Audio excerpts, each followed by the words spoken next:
waliyo abawala.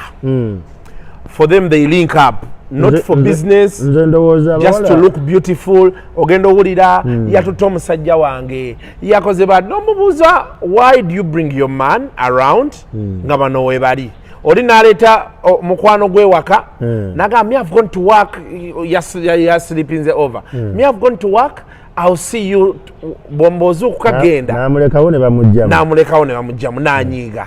There are two things.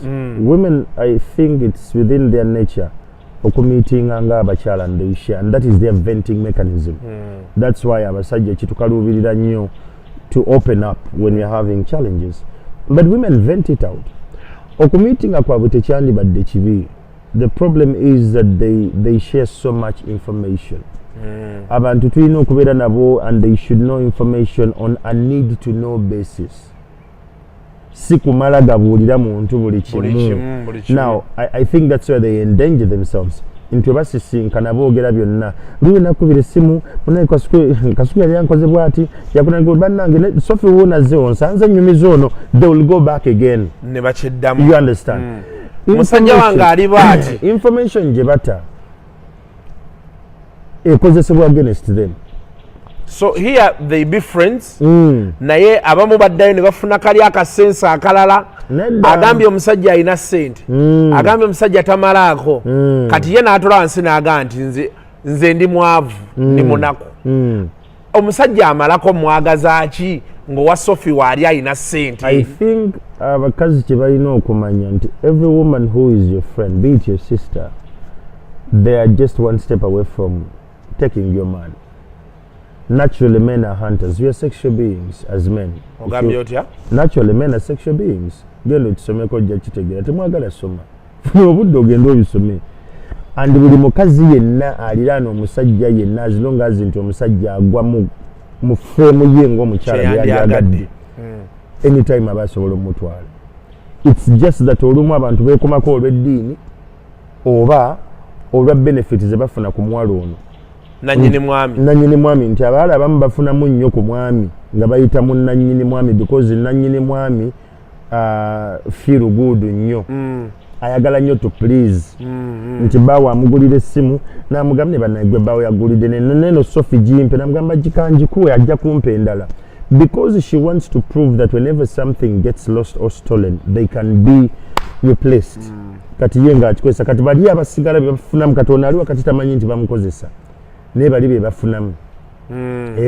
Nafuna obuzibu mama nga ali mu ddwaliro, manange Sophie gwasinga okumbeererawo simanyi na kumanya nti mbadde ndwano ne toofa gundi nafunye obuzibu ne toofa n'ayaayaana bantu buli bamuyita kiddadi nga batiribira. Abamu abasajja babeera baagala kulaga famire ya wabakwano ba mukyala nti balinamu. Now that's people pleasing syndrome. Etuuka neekwata mukazi we naye neemukwata, kati third party yasinga obafunamu. So I think abakyale baba sharing information ku mikwano gyabwe, they should share it on a need to know basis. Abantu amu ina babulira bibateekeddwa kumanya na kuwulira si byonna. Kikulu nnyo okubeera mu mikwano gyo ng'owuuna buwuunyi, you lose nothing, nooseka na busesi. Abula leero banenze sina bigambo byammwe kamba ulize buuliza kuba banenze byempitamu. You will know a lot and you will know how to deal with people. Kikuyamba nnyo. Mikwano gyaffe naffe abasajja tulina okwebeereramu. We must be very conscious of the men we have. Ku myaka gye tulina ng'abasajja, noonya nnyo abasajja abakuchallenging era abakusingako. Kizibu nnyo okunsanga n'abasajja abali ku level yange oba bali wansi wange. Njagala nnyo abantu abansoomooza balina something I don't know, something unique, something remarkable. Gy'okoma okubeera nabo otandika okufuna frequency yaabwe nga naawe ebintu obirabanga bo era ebintu obikolanga bo.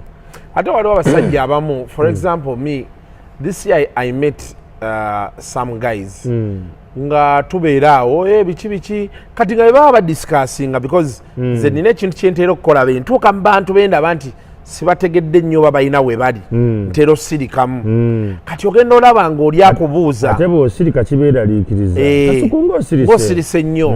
Kati wabaawo oli abeera very interested in you, bano be bagenda nagamba emaani kiki nogamba maani basajja bano abantu we bali ate tutya ffe bwe tutyo. Kati abamu there are some people I've met who are willing to teach you now when you ask. Bwakugambirawo nti totukyaffe bwe tutyo, that's when you jump in. Yes. N'omugamba nandyagadde big ebyo bikola bitya until you become vulnerable ng'abantu okukkiriza nti tetumanyi. We don't know, we are inadequate about some information and data. Kigenda tuyamba nnyo gwe bwagamba bw'atyo ng'owaayo ebintu bye mwogedde mbadde mbiwulira naye sibitegedde bulungi, mbadde nsaba obitegeera. Kikuyamba mu ngeri emu oba endala nti gwe as a person weeyubula mu kumanya. Kyakubiri n'oweeyinga nkiyingire oba sikiyingire. Yes. Naye ekyokulala kyotera okwogerako is value addition. Nina gayi wange omu yaŋŋamba nga tutudde awo era nga ndimu abo abasajja bange abo, kati naŋŋamba nti Kasuku tuba tutudde oba buli w'osanga abantu gwe oli w'amawulire, media is your beat. How do you incorporate gwe ekyo kyokola kyomanyi into what we are discussing here? That's it. Lwakuba abantu abamu oluusi abamu nina ekintu fitina abantu Uncle Chams, abantu you know there's something kyoyogedde wali nti mu ffenna tulinamu akasajja. Yes. And naturally it comes out. Yes, it comes out. But I don't know how omuntu osobola otya olwanisa akasajja kano. Waliwo abantu abamu nga yekimu bibiri ne bw'oyogera bwogezi slip of a tongue agamba Kyamagero nwanisa. Kyamagero nwanisa. It is two things. One, ajja okugamba nti Kyamagero nwanisa, they have low esteem. They are not sure of what they are doing. Then kubwe ng'omuntu okulwanyisa akasajja ku mutima ku bantu abalala. There are some things you need to know that you cannot handle. Kukkiriza bukkiriza. You just have to agree. Bukkiriza nti nze sisobola kuba luseke. Naye gwe oli mukugu mu kyo.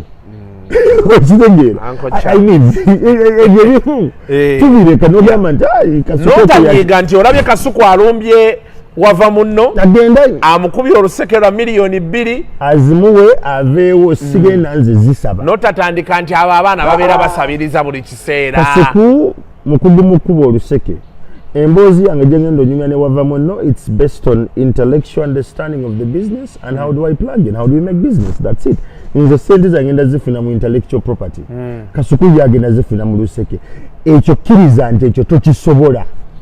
Era bw'oba olabye nti awaayi nayogedde ne wava munno naye alabika gwe osobola omukuba oluseke namulabyemu obunafu obwo, you go. You lose nothing when you recommend someone or when you refer someone to where you see their power is actually going to thrive. Tolina kyovaako. Muntu ogamba nti genda ku kino naye ekintu wekiva ebiseera ebisinga abantu lwaki babeera ne fitina. Naturally they feel inadequate. Bawulira tebamala. They feel they are not enough. Tulina greed, balina omulugube. Abeerawo nga buli kimu akyagala, buli kimu ayagala okirya, buli kimu kikye. You can't have everything. By the time Musese Kasuku mu nsi eno mwe tuwangaalira, there is space for each one of us to thrive. As long as you understand your niche and your power. What circle bid bagita circle of influence and circle of concern. Circle of concern nti ekintu kino mbadde nkirinako okweraliikirira. Era ndi concerned ku kyo nesisobola kikyusa. Naye n'obeera ne circle nti kino nkirinako okweraliikira era nsobola okinfluencinga ne kikyuka. Kati focusinga nnyo ku by'osobola okukyusa gwe nga ggwe era by'osobola okukola nga ggwe. Ebirala have a concern about them but you can change it. Kijja kujjamu akasajja mu bulamu. Ebintu ebimu ebyakasajja bye nalaba omwaka guno nafuna benzi yange. Omusajja ng'akubuuza Kasuku sente zigula benzi waziggyeewa? N'omubuuza what do you mean by sente zigula benzi naziggyeewa? Kasuku oba Museveni yakuwadde sente? And so I'm like, okay. Of course, the questions became many. Then I decided to let the car go. Someone came, wanted the engine, and it was, like the offer was good. The background of everything that was going on. Kasuku chino, Kasuku chiri. So I let the car go. Then the next part I hear, boldly, someone tells me, hey, after Kasuku twakulanga tojja sobola benzi. Wakitegedde bw'okomyewo eno ewaffe? Two things happen. So I'm like, one, are these the people we are with? What? No. One, you let something go because you could not hold on to society pressure. fuck the society pressure. I had the same thing here when I had nganchali na pajero. Nga ha abantu ngo balati bakitegeera yajijewa musala gwa afuna yafunya ati pajero. I mean, we have different models of life. Kyakubiri kyenda bawo nti the devil is in the details. The more you explain yourself, the more you're easy to beat. Kati bo bamanya nti gojagala nnyo okwennyonnyolako ne basigala nga bakupoking until they had it gone, and you came back to Toyota, which is not a bad thing. Omuntu yenna lwananga nnyo obutennyonnyolako. What you have. How you got it, as long as it's legal, fine, you have it. Don't explain yourself. The devil is in the details. Nze sinnyonnyola bantu. Era bwanga Kyamagero ekikola otya mugambe, what do you mean? Ndira kola nnyo nga neeyongerayo. The devil is in the details. Lekera awo okwennyonnyolako. Era guno omwaka ng'ogutandika gwe kisse mu bwongo bwo nti the devil is in the details. Kola ebintu by'abantu babirabira oba ovuga benzi givuge. Alumu omutwe alumu omutwe. Because abantu bakwagala nnyo okukuzza ku level yaabwe because bo they are known to that. Bwe balaba ng'olinga stretching ogenda waggulu kitegeeza you're going to reposition them, osanga abantu abategeera enkola yo osanga they won't understand that. Kati gwe bw'ona otandika okukondescendinga ku mboozi zaabwe blood ogenda kuluzinga nnyo. So wali obulamu mazi ku ground bagayita mazi, being rogue and having a tough skin, nti ebintu ebimu tebikulya.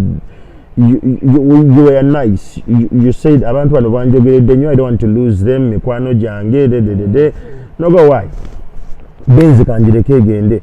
But class gye wali oyingidde mu kitegeeza olina ddiiru z'osobola okukutula ezitali za bulijjo. Era naze nali nkutula kitegeera ne kati kyasobola zikutula kubanga era kati bwogenda ga baga yali azze naye yazze tekitegeera.